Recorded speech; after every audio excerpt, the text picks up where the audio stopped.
हरियाणा की हर अपडेट के लिए बेल आइकन दबाएं और सब्सक्राइब करें STV हरियाणा न्यूज। अब रुक करते हैं सुपरफास्ट 100 की।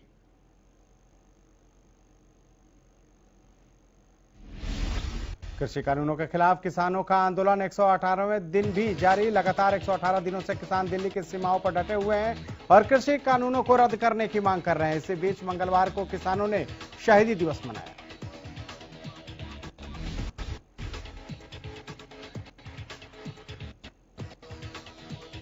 शहीदी दिवस के मौके पर हजारों युवा किसान मोटरसाइकिल के काफिले के साथ आंदोलन से जुड़े।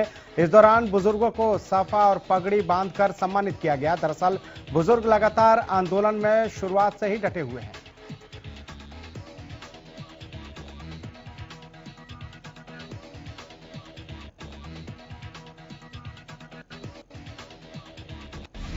किसानों ने कहा कि उन्होंने शहीदों को नमन भी किया है, क्योंकि शहीदों के कारण ही देश को आजादी मिली है। किसान आंदोलन में भी लगातार किसान योद्धा शहीद हो रहे हैं।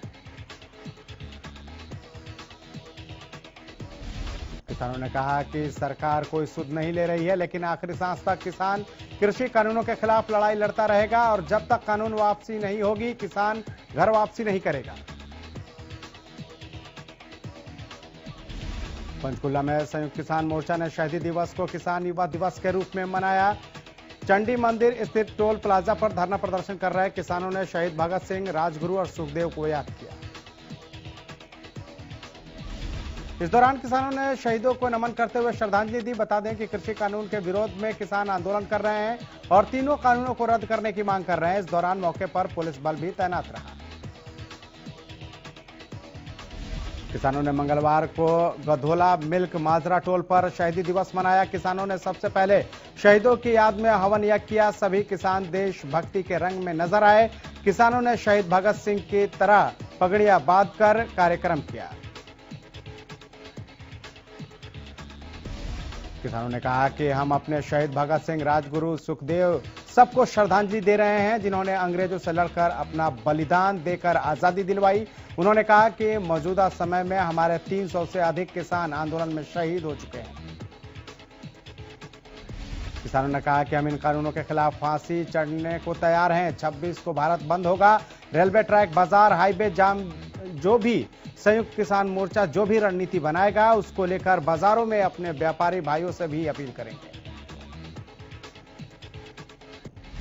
फतेहाबाद में हजारों की संख्या में किसानों ने शहीदी दिवस के मौके पर बाइक रैली निकाली। इस दौरान हजारों की संख्या में किसान इकट्ठा हुए, जिसके बाद शहर के भूना मोड़ से लाल बत्ती चौक तक बाइक रैली निकाली गई।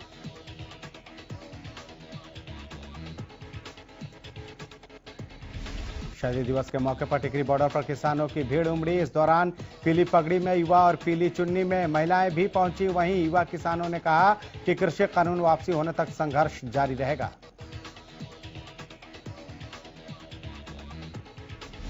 युवा किसानों ने कहा कि किसान फसल भी काटेगा और आंदोलन भी जीतेगा। केंद्र सरकार को हर सूरत में किसान की बात माननी होगी। इस दौरान शहीद भगत सिंह को याद करते हुए उन्होंने कहा कि किसान और मजदूर के हक के लिए युवा किसान भी मैदान में है। उधर पूर्व कांग्रेस अध्यक्ष राहुल गांधी ने शहीदी दिवस के मौके पर ट्वीट करते हुए सरकार पर निशाना साधा।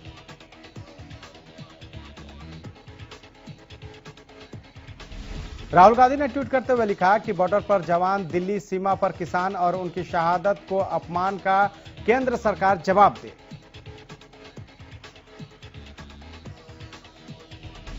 देश आज शहीदी दिवस मना रहा है। देश के लिए जान न्यौछावर करने वाले शहीदों को देश आज याद कर रहा है। HLP सुप्रीमो और सिरसा विधायक गोपाल कांडा ने भी शहीदों को याद करते हुए उन्हें श्रद्धांजलि दी।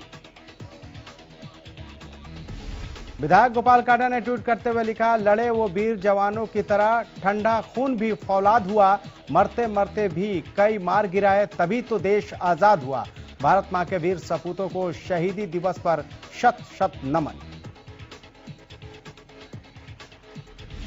टिकरी बॉर्डर के पास महर्षि दयानंद पार्क में अस्पताल बनकर तैयार हो चुका है, जिसका किसान नेता राकेश टिकैत और इनेलो नेता अभय चौटाला शुभारंभ करेंगे। किसान अस्पताल में जनरल फिजिशियन, ऑर्थोपेडिक और हार्ट विशेषज्ञ डॉक्टर किसानों का इलाज करेंगे।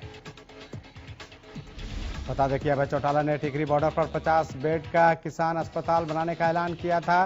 कल से ये किसान अस्पताल शुरू होगा, जिसका युवा इनेलो नेता जितेंद्र राठी ने जानकारी दी है।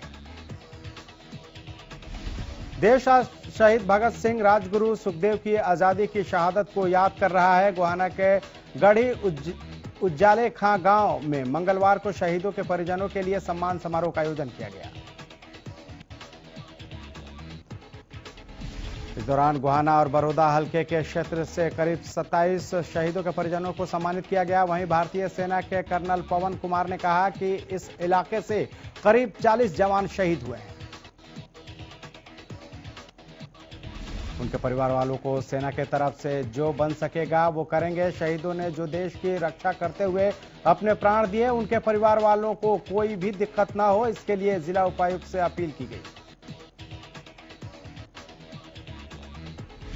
प्रदेश के पूर्व कैबिनेट मंत्री विपुल गोयल ने शहीदी दिवस के मौके पर अटाली गांव में 10 पैरा कमांडो शहीद संदीप सिंह काली रमन की मूर्ति के अनावरण में मुख्य अतिथि के तौर पर पहुंचे। अनावरण कार्यक्रम में पृथला विधायक नयनपाल रावत भी मौजूद रहे।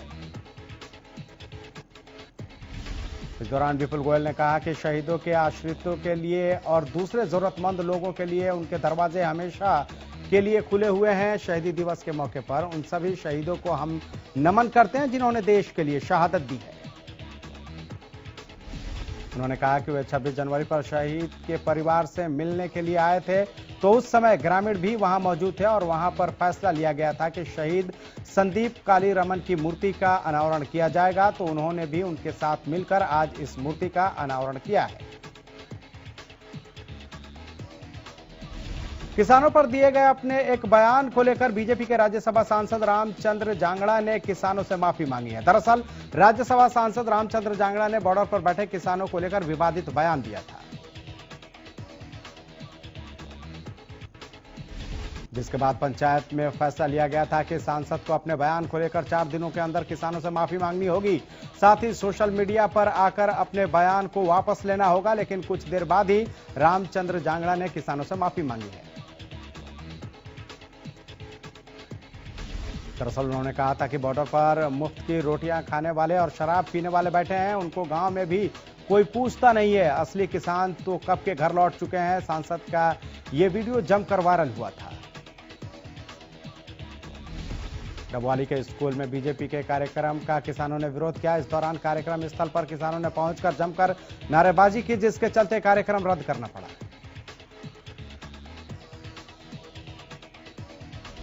गृह मंत्री अनिल विज ने महाराष्ट्र के मुख्यमंत्री उद्धव ठाकरे पर 100 करोड़ के उगाही कांड को लेकर निशाना साधा है। अनिल विज ने कहा कि महाराष्ट्र में 100 करोड़ उगाही का कांड बिना मुख्यमंत्री की जानकारी के नहीं हो सकता। अगर मुख्यमंत्री को इसकी जानकारी नहीं है कि उसके मंत्री और अधिकारी क्या गुल खिला रहे हैं, तो उनको एक पल भी मुख्यमंत्री के पद पर रहने का अधिकार नहीं है। विज ने कहा कि उद्धव ठाकरे को जल्द से जल्द मुख्यमंत्री के पद से इस्तीफा दे देना चाहिए। कोरोना वैक्सीन को लेकर प्रदेश में चलाई जा रही ड्राइव पर विज ने कहा कि हरियाणा में हर सप्ताह के सोमवार और मंगलवार को मेगा वैक्सीनेशन ड्राइव चलाया जा रहा है। इस अभियान के तहत सोमवार को प्रदेश में करीब 2.5 लाख लोगों को कोरोना वैक्सीन लगाई गई है, जो अपने आप में एक रिकॉर्ड है। पंचायत चुनाव की तैयारियों को लेकर प्रशासन पूरी तरह से मुस्तैद दिखाई दे रहा है। पंचायत चुनाव को लेकर जम्मू कश्मीर से 1244 बैलेट बॉक्स मंगाए गए हैं, जिन्हें बल्लभगढ़ के पंचायत अधिकारी प्रदीप कुमार के निगरानी में रखवाया गया है। प्रदीप कुमार ने बताया कि 663 पेटियां बल्लभगढ़ ब्लॉक के और 581 पेटियां तिगांव ब्लॉक के लिए मंगवाई गई है। पंचायत अधिकारी की माने तो चुनाव की तैयारियों को लेकर प्रशासन पूरी तरह से मुस्तैद है। वहीं जिले में 2 नई पंचायतों का गठन भी किया गया है। सरकार के दिशा निर्देश के अनुसार जल्द ही सभी चुनावी कार्यों को पूरा कर लिया जाएगा।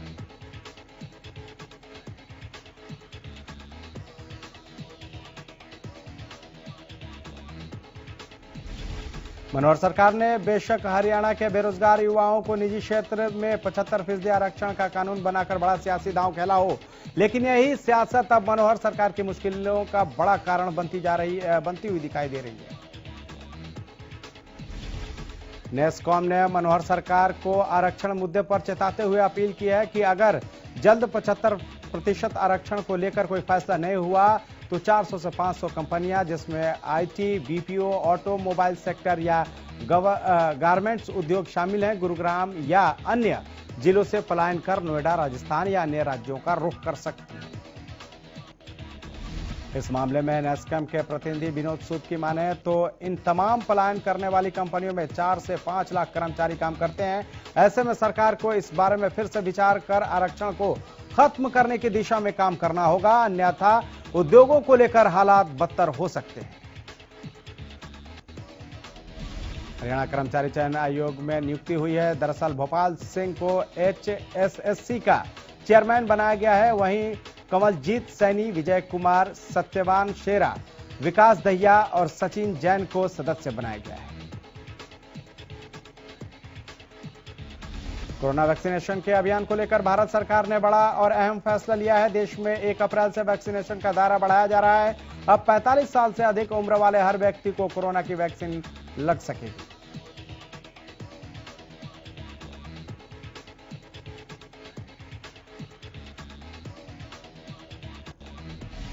केंद्रीय मंत्री प्रकाश जावड़ेकर ने मंगलवार को प्रेस कॉन्फ्रेंस में ऐलान किया कि लोगों को सिर्फ अपना रजिस्ट्रेशन करवाना होगा और आसानी से सरकारी प्राइवेट सेंटर्स पर वैक्सीन मिल पाएगी।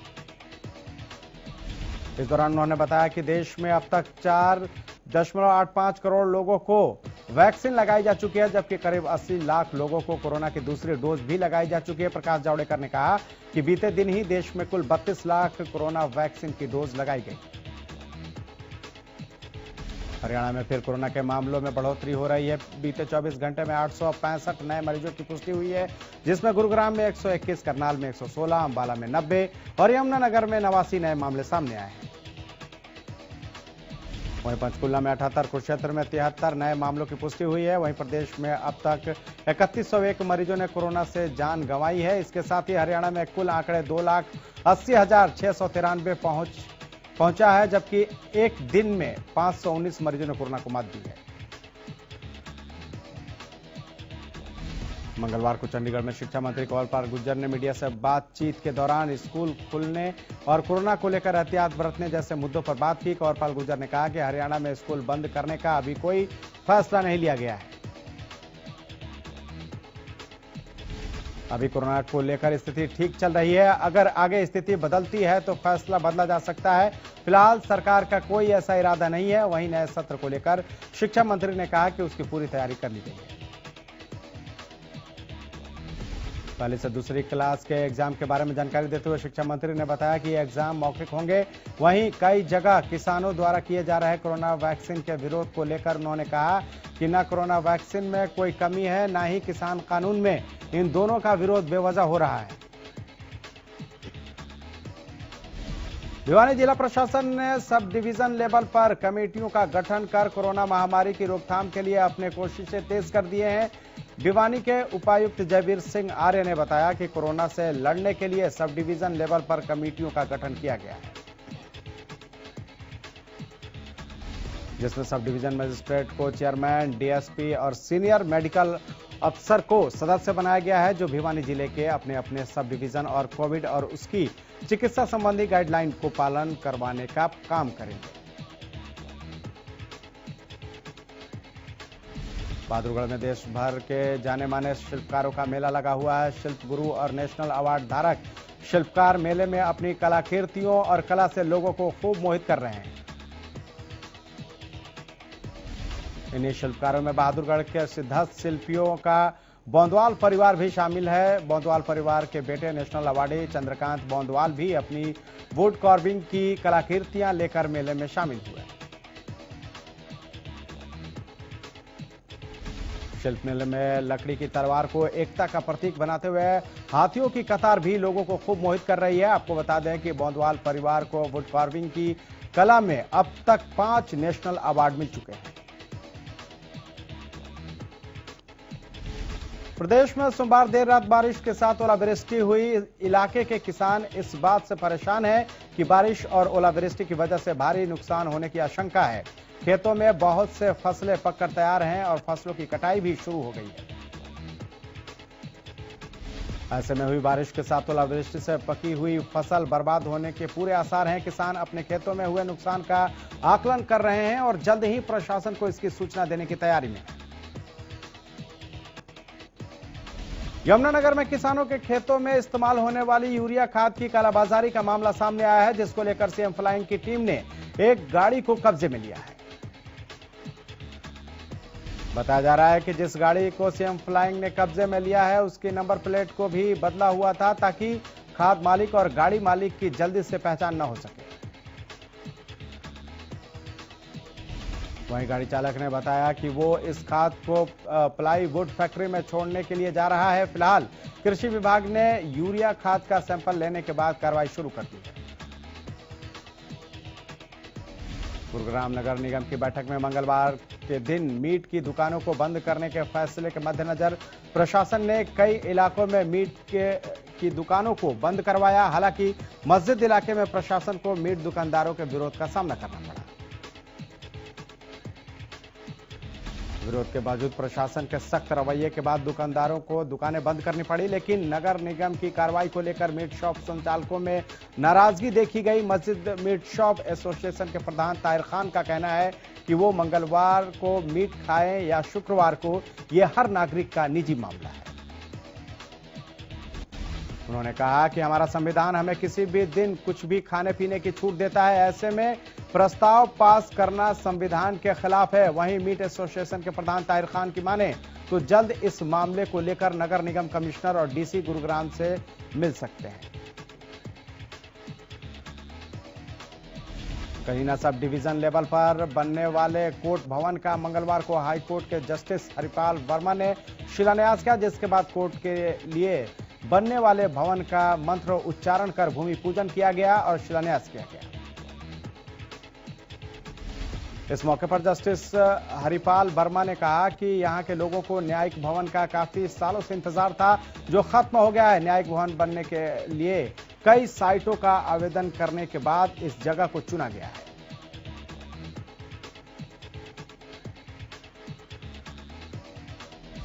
दरअसल ये न्यायिक भवन और मिनी सचिवालय करीब 25 करोड़ रुपए की लागत से 18 महीनों में बनकर तैयार हो जाएगा। चरखी दादरी के सीआर स्कूल के पीछे खेलते हुए 1.5 साल की बच्ची की जोहड़ में डूबने से मौत हो गई। हादसे के बाद आसपास के लोगों ने जिला उपायुक्त को पत्र लिखकर जोहड़ के चारों ओर दीवार बनवाने की मांग की। 1.5 साल की याशिका घर के सामने खेल रही थी, तभी वो लापता हो गई, जिसके बाद मासूम की तलाश शुरू की गई तो जानकारी मिली कि बच्ची जोहड़ में गिर गई है, जिसके बाद उन्होंने उसे बाहर निकाला, लेकिन तब तक बच्चे की मौत हो चुकी थी। फिलहाल कॉलोनी वासियों ने जिला उपायुक्त को पत्र लिखकर जोहड़ के चारों ओर दीवार बनवाने की मांग की है।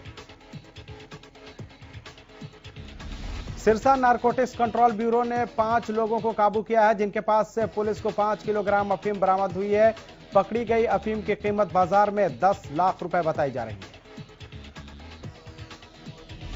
डीएसपी संजय कुमार ने बताया कि नारकोटिक्स कंट्रोल ब्यूरो को सूचना मिली थी कि कुछ लोग झारखंड से अफीम लेकर सिरसा पहुंचे हैं, जिस पर कार्रवाई करते हुए टीम ने 5 लोगों को पकड़ा और हर एक व्यक्ति के कब्जे से 1-1 किलोग्राम अफीम की बरामदगी हुई है।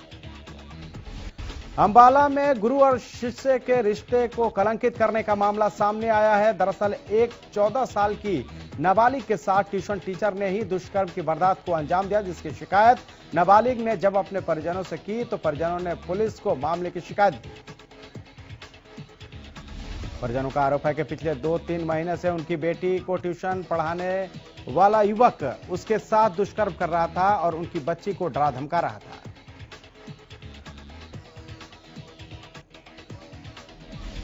पूरे मामले को लेकर डीएसपी मदन लाल ने बताया कि नाबालिग के परिजनों की शिकायत पर पॉक्सो के तहत मुकदमा दर्ज कर आरोपी को गिरफ्तार कर कोर्ट में पेश किया गया। गोहाना पुलिस को बड़ी कामयाबी मिली है। पुलिस ने ज्वेलर्स की दुकान पर हुई लूटपाट के मास्टरमाइंड समेत 5 लोगों को गिरफ्तार किया है। पुलिस ने सभी आरोपियों को रिमांड पर लेकर उनसे उनके सभी कारनामे उगलवाए। पुलिस ने बदमाशों से 6 किलोग्राम के जेवरात भी बरामद किए हैं। आपको बता दें कि गोहाना में बढ़ते अपराधों को लेकर अब प्रशासन अलर्ट हो चुका है। गोहाना पुलिस लगातार ऐसे गिरोह की गिरफ्तारी में जुटी हुई है। हांसी में पुलिस ने एक ऐसे शख्स को गिरफ्तार किया है जो बीमार लोगों के बीमे कराकर झूठे क्लेम लेने का काम करता था। हांसी पुलिस के इकोनॉमिक सेल की टीम ने आरोपी को गिरफ्तार किया है। इस बात का खुलासा एसपी नीतिका सिंह ने अपने कार्यालय में प्रेस कॉन्फ्रेंस के दौरान की। उन्होंने बताया कि आरोपी सुनील पर हांसी समेत 2 अन्य शहरों में 7 मामले दर्ज हैं। एसटीएफ रोहतक को भी उसकी तलाश थी। फिलहाल आरोपी को पूछताछ के लिए 6 दिन की पुलिस रिमांड पर लिया गया है। फतेहाबाद के सरकारी स्कूल में घुसकर दिन दहाड़े की गई टीचर की हत्या के मामले में 3 आरोपियों को पुलिस ने गिरफ्तार कर लिया है। पुलिस ने मामले के मुख्य आरोपी विकास गोरखपुरिया सहित 2 अन्य आरोपियों को भी काबू किया है। बताया जा रहा है कि शराब के धंधे में वर्चस्व और दहशत स्थापित करने के लिए टीचर की हत्या की गई थी। टीचर का परिवार भी शराब ठेके के धंधों में संलिप्त बताया जा रहा है। चरखी दादरी के गांव छपार में एक किसान का शव मिला है। मृतक किसान का शव खेतों में बने कमरे से बरामद किया गया है। मौके पर पहुंची पुलिस ने शव को पोस्टमार्टम के लिए सामान्य अस्पताल भिजवाया है। पुलिस का कहना है कि मृतक पर चोट लगने से मौत हुई है। पुलिस ये भी आशंका जता रही है कि मृतक किसान की हत्या की गई है। अखाड़े में पहलवान की गोली मारकर हत्या मामले में पुलिस ने 2 आरोपियों को गिरफ्तार किया है। मंगलवार को जिला पुलिस कार्यालय में आयोजित एक प्रेस कॉन्फ्रेंस के दौरान मामले की जानकारी देते हुए उप पुलिस अधीक्षक नरेश कुमार ने बताया कि 19 मार्च को पुंगा अखाड़ा गांव बहू में एक लड़के को गोली मार दी गई थी। पुलिस ने बताया कि शराब पार्टी में आपसी विवाद के बाद अखाड़े के अंदर साजिश के तहत विक्रम को गोली मार दी गई। गोली लगने से गंभीर रूप से घायल विक्रम को उपचार के लिए सिविल अस्पताल चरखी दादरी ले गए, जहां डॉक्टरों ने उसे मृत घोषित कर दिया। बल्लभगढ़ रेस्टोरेंट में मंगलवार सुबह अचानक आग लगने से हड़कंप मच गया। घटना की सूचना मिलते ही दमकल विभाग की गाड़ियां रेस्टोरेंट के बाहर पहुंच गई। कड़ी मशक्कत के बाद दमकल विभाग की गाड़ियों ने आग पर काबू पा लिया। हालांकि आग लगने के कारणों का अभी खुलासा नहीं हो पाया है। पानीपत के शिवनगर इलाके से 3 नरकंकाल मिले हैं। फिलहाल पानीपत के एसपी ने मौके पर पहुंचकर जांच शुरू कर दी है। चरखी दादरी के गांव अटेला खुर्द में भंडारे के दौरान आसमानी बिजली गिर गई। बता दें कि आसमानी बिजली मंदिर पर गिरी थी, लेकिन इस दौरान कोई जान माल का नुकसान नहीं हुआ है। भूटान के प्रधानमंत्री लोते शेरिंग ने कोविशील्ड टीके की 4 लाख अतिरिक्त डोज मिलने के बाद ट्वीट कर प्रधानमंत्री नरेंद्र मोदी का आभार जताया। अमेरिका में कोलोराडो के एक सुपरमार्केट में भीड़ के बीच एक बंदूकधारी ने जमकर फायरिंग की। बॉर्डर पुलिस ने इसे लेकर लोगों को अलर्ट किया है और कहा है कि कोई इस इलाके में ना आए। अफगानिस्तान की राजधानी काबुल में पिछले 24 घंटे में 7 लोगों की मौत हो गई है, जबकि 3 घायल हैं। बता दें कि एक वाहन में रविवार सुबह एक सड़क के किनारे बम विस्फोट हुआ था।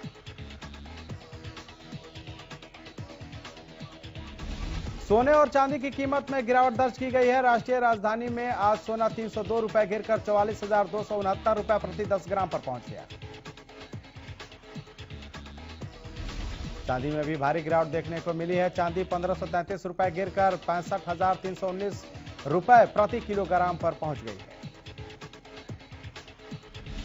टीम इंडिया के कप्तान विराट कोहली ने आउट ऑफ फॉर्म चल रहे केएल राहुल का एक बार फिर बचाव किया है। कोहली ने कहा कि जब लोग किसी खिलाड़ी के खराब फॉर्म की बात करते हैं तो मुझे एक ही चीज समझ आती है, कुछ तो लोग कहेंगे, लोगों का काम है कहना।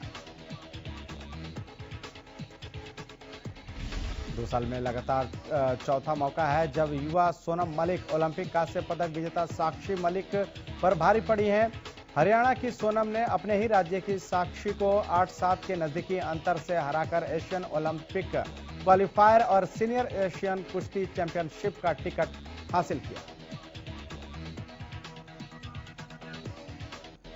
अनिल अखेड़ा के रजत पदक की मदद से भारत ने अल एन 2021 विश्व पैरा खेल निशानेबाजी विश्व कप में शीर्ष 3 में जगह बना रखी है। भारत 1 स्वर्ण, 1 रजत और 1 कांस्य के साथ तीसरे स्थान पर है।